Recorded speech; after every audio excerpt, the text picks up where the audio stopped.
My name is Chandara Hollimon. Oh, I'm that girl. I work full-time for the school district. I'm a big advocate with my husband, partnering with him where he is a pastor of a church. We're always busy. I was in severe pain for weeks. I couldn't lay down.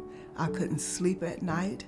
I couldn't sit up. I needed a relief of this pain. I went to HCA, Florida, Sarasota Doctors Hospital. So the patient had a very complex intra-abdominal condition in which part of her intestines had rotated and was starting to kink off its own blood supply. This required emergency surgical exploration. I was able to enter the abdomen, visualize what the problem was, and then repair that problem.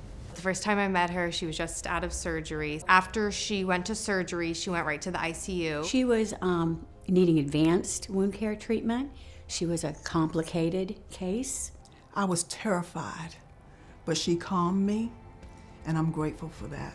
Miss Peggy made me feel that she was caring for her own loved one. It's important for us to make a patient feel very safe, secure, and that there's a whole team of people caring for them. I treat everyone the same. I treat them as if they were my own family. I've had a follow-up with her. It was fantastic to see how much progress she's made, getting back to doing all the things that she loves doing and to make life worth living.